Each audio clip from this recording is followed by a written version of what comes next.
안녕하세요. 스피치 1차 강사 만선생입니다. 반갑습니다. 우리의 머릿속에 있는 의견과 생각을 상대방과 나누기 위해서는 꼭 필요한 것이 바로 의사소통입니다. 이 의사소통의 뜻을 살펴보면 일정한 수단을 이용해서 나의 생각이나 의견, 느낀 점을 전달하고 다른 사람의 생각이나 의견, 느낌을 이해하는 것을 말합니다. 영어로는 커뮤니케이션이라고도 하죠. 의사소통의 수단을 살펴보면 문자로 표현해서 상대방의 시각에 호소하는 글이 있고요. 음성으로 표현돼서 상대방의 청각에 호소하는 말이 있습니다. 그런데 많은 분들이 힘들어하는 발표나 PT는요, 시각적 요소인 글과 디자인을 토대로 청중들에게 말을 전달해야 되는 복합적인 의사소통 상황입니다. 발표나 PT에서 말은 가장 많은 비중을 차지하고 있는 의사소통 수단이지만 일정한 크기로 쭉 이어지는 목소리나 억양 등이 너무나 단조롭다면 듣고 있는 사람들은 지루하고 졸릴 수밖에 없는 상황이 발생합니다. 그래서 말을 할 때는 글과는 다르게 내 말을 듣고 있는 상대방의 반응에 따라서 더욱 효과적으로 전달해주게끔 도와주는 의사소통 수단이 있는데요. 그것이 바로 반언어 표현과 비언어 표현입니다. 이 두 가지 표현을 간단하게 설명드리면, 반언어 표현은 준언어 표현이라고도 불리고요. 내 말을 듣고 있는 상대방이 청각적으로 느낄 수 있는 강세나 리듬, 억양, 음의 길이 등을 뜻합니다. 이런 반언어 표현의 관찰력이 좋으신 분들이 성대모사를 굉장히 잘합니다. 성대모사 잘하는 사람 참 부럽습니다. 제 목소리에 높낮이가 크지 않다 보니까 성대모사를 잘 못하게 되더라고요. 그리고 비언어 표현은요, 음성적 수단을 제외한 모든 것을 뜻하는데요. 눈빛이나 표정, 제스처, 자세, 그리고 말하고 있는 사람의 동선이나 신체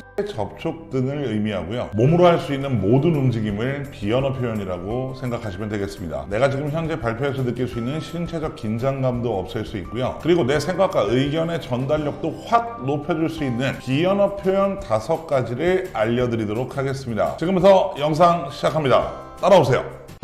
첫 번째는요, 청중의 집중을 유도할 수 있는 제스처인 레벨러입니다. 책상을 손바닥으로 치듯이 손바닥이 아래를 향하게 해서 손을 위아래로 흔드는 동작을 의미합니다. 발표에서 중요한 메시지를 전달할 때 청중들이 소란스럽다 싶을 때 사용하는 동작이고요. 청중을 침착하게 만들 수 있는 동작이기도 합니다. 근데 이 동작을 너무 자주 사용하게 되면 청중들에게 다소 강압적인 모습으로 비춰질 수 있는 우려가 있고요. 대부분의 말에 다 쓰게 되면 너무 다 강조되는 느낌이 들면서 어떤 게 중요한지 모를 수도 있습니다. 저도 이 동작을 사용할 때가 있는데요. 이 동작을 하면서 제가 함께 쓰는 멘트가 바로 침착해, 침착해입니다. 대학 축제나 콘서트 진행할 때 관객들이 굉장히 열의가 뛰어나거든요. 이 열의를 조금 식히고 그리고 안전상의 문제가 있을 때 제가 이 동작을 취하면서 침착해를 하거든요. 효과 좋습니다. 그러나 이 레벨러를 너무 자주 사용하게 되면 관객이나 청중의 분위기가 축축 다운될 수 있으니까요. 적절한 곳에서만 사용해 주시면 되겠습니다. 두 번째는 환영의 의미를 가지고 있는 플래케이터입니다. 제가 방금 보여드린 것처럼 손가락을 쫙 펴고 팔을 앞쪽으로 뻗는 행위를 의미합니다. 열린 마음으로 많은 사람을 환영한다는 의미도 있지만 말하는 사람의 이미지를 부드럽게 만들어드리기도 하는 동작입니다. 어때요? 부드러운가요? 제가 얼굴이 굉장히 잘 알려진 유명한 사람은 아니기 때문에 청중들도 저를 봤을 때 초면이잖아요. 그래서 초반에 내 말을 들어줄 청중들의 분위기를 부드럽게 만들어주는 것이 상당히 중요한데요. 이 분위기를 부드럽게 만들기 위해서는 청중들의 참여도를 높여야 하기 때문에 질문을 던지면서 많이 사용하는 제스처가 바로 플래케이터입니다. 예를 들면 여러분 중에 제대로 무대 위에서 뭔가 보여주겠다 하시는 분 계십니까?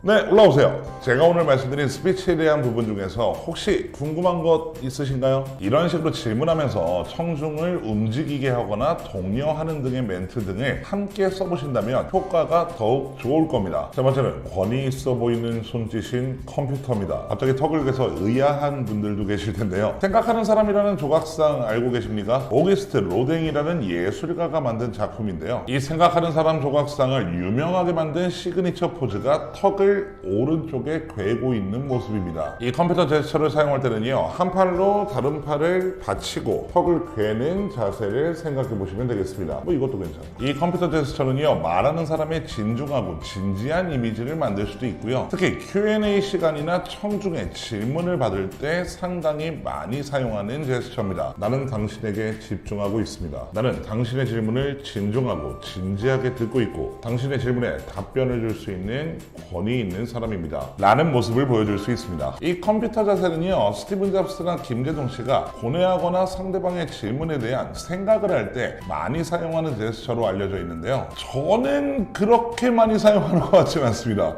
왜냐면 제가 좀 이렇게 하는 그 느낌이 저 스스로 약간 재수없다고 생각하나 봐요. 그러나 아까 말씀드렸던 대로 Q&A나 질문의 시간에 이 컴퓨터 제스처를 취해 주신다면 질문하는 청중은 한 명이지만 듣고 있는 나머지 청중들의 몰입감도 높일 수 있습니다. 네 번째는 강조하고 싶은 부분에서의 제스처, 블레이머입니다. 스피치 1타 강사 마 선생의 제스처기도 합니다. 이 블레이머는요, 손이나 손가락으로 청중 전체 혹은 공간 아니면 청중 한 명을 가리키는 행위입니다. 이거 많이 사용하는 분이 미국의 전 대통령이죠. 오바마 전 대통령이 있는데, 연설문 문장의 전체에 사용하기보다는 확실한 의미 부여를 위한 단어에 사용하는 경우가 많았습니다. 그리고 아까 말씀드렸던 대로 청중 한 명에게 정확하게 이야기할 때 사용하기도 하지만, 청중이 없는 공간이나 청중의 머리 위로 사용을 해주신다면 내가 지금 하고 있는 말의 내용에 따라 전체 청중에 대한 강조와 동기부여가 될 수 있습니다. 참고로 저는 삿대질이라고 오해받을 수 있는 여지가 있기 때문에 주로 손바닥을 사용하는 편입니다. 조심하니까요. 마지막 5번째는 겸손하게 주장할 수 있는 백어입니다. 보통 승무원분들을 비롯해서 고객을 대면하는 서비스직에서 많이 볼 수 있는 자세이기도 합니다. 제가 지금 앉아서 여러분들의 이 백어 자세를 보여드리려고 이렇게 손을 모으고 있는데, 이쪽은 너무 좀 그렇고요, 아래쪽에서 좀 사용하시는 게 더 좋을 것 같습니다. 이 백어 자세의 기본은 두 손을 모아서 하는 자세인데, 유튜브를 보거나 제가 강연을 갔을 때 김창옥 강사님이 초반에 많이 하시더라고요. 말을 하는 사람과 청중이 대면하고 처음으로 입을 뗄 때 굉장히 긴장되잖아요. 그래서 청중에게 겸손한 이미지를 보여주기 위해서 초반에 많이 활용하는 자세이기도 하고요, 확실하진 않지만 자신의 견해를 이야기하거나 청중에게 다소 비판적이거나 조심스러운 이야기라면 이런 백어 자세를 취하고 접근해보는 것도 좋은 방법입니다. 근데 이 백어의 자세가 핀 마이크를 착용했을 때는 괜찮은데요, 저처럼 핸드 마이크를 자주 사용하시는 분들은 좀 취하기 어려운 자세이기도 합니다. 그래서 저는 강연이나 진행이 끝날 때쯤 조금씩 사용하는 자세이기도 합니다. 그러나 이 백어 자세도 너무 지속적으로 취해졌을 경우에는 정적으로 보일 우려가 있고요, 청중들이 그 정적인 이미지 때문에 자칫 지루함을 느낄 수 있기 때문에 초반이나 후반부에 적절하게 사용해 주시는 것이 좋겠습니다.